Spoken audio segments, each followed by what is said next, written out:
अस्सलाम वालेकुम स्टूडेंट्स। आज जो हमारा टॉपिक है वो है types of chemical reactions. Students, बहुत से ऐसे रिएक्शंस होते हैं जो हमारे इर्द गिर्द टेक्स प्लेस कर रहे हैं और बहुत सारे ऐसे रिएक्शंस होते हैं जो हमारे बॉडी के अंदर भी हो रहे होते हैं। अब यहाँ पे तो हम बात करेंगे वो रिएक्शन जो हमारे इर्द गिर्द हो रहे हैं।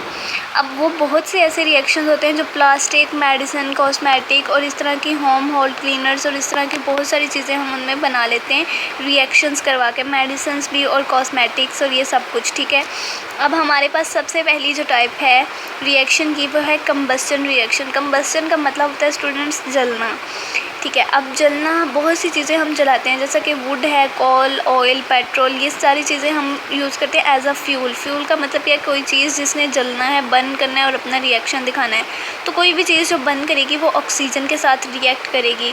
जैसे कि अब एक वुड है, आप इसे जला रहे हैं जब, तो आप देखें कि ये किसके साथ रिएक्ट कर रहा होगा, ऑक्सीजन के साथ। भाई ऑक्सीजन कहाँ से आई? ऑक्सीजन एयर से आई है। ठीक है, जो एयर में ऑक्सीजन है वो उसके साथ बेसिकली रिएक्ट कर रहा है। जब ये रिएक्ट करेगा तो हमारे पास water and carbon dioxide form होगा, जिसे हम एनर्जी के तौर पर यूज़ करेंगे। ये बात आपने याद रखनी है, जब फ्यूल एंड ऑक्सीजन रिएक्ट करेंगे तो हमारे पास क्या बनेगा, वाटर एंड कार्बन डाइऑक्साइड। अब हम आगे एक रिएक्शन देख लेते हैं कि किस तरह ये सारा होगा। अब आप देखेंगे यहाँ पे मेथेन के किसे हम कहते हैं CH4, ये एक गैस है ऑर्गेनिक। अब इसके बाद हमारे पास ऑक्सीजन है O2। ये जब दोनों रिएक्ट करेंगे, मेथेन एक कुछ भी फ्यूल है, आप इसे फ्यूल वुड या जिस तरह भी आप सपोज कर सकें। फ़िलहाल यहाँ पे इन्होंने एक गैस ली है जो कि बर्न करेगी किसके साथ, ऑक्सीजन के साथ। और क्या बनेगा हमारे पास रिजल्ट में, कार्बन डाइऑक्साइड प्लस वाटर। ये बात आपने पहले भी पढ़ी है कि ये दो प्रोडक्ट्स ही फॉर्म बने होंगे। इसके बाद क्या है, अब देखें CH4 ये था एंड O2 ये दोनों रिएक्ट हुए तो carbon dioxide plus H2O water बना, ये वाटर का फॉर्मूला है। अब इसके बाद आप देखें, अब हमने इसे बैलेंस करना है।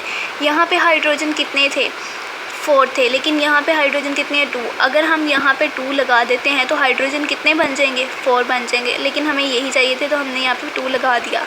जब हमने 2 लगाया तो इसका मतलब ये है कि ऑक्सीजन के साथ भी 2 हो गया, तो ऑक्सीजन बन गए 4, लेकिन यहाँ पे ऑक्सीजन हमारे पास कितने थे, 2, तो हम यहाँ पे भी 2 लगा देंगे। अब आप देखेंगे ऑक्सीजन भी हमारे पास 4 कंप्लीट हैं और क्या है हमारे पास, हाइड्रोजन भी हमारे पास 4 कंप्लीट हैं।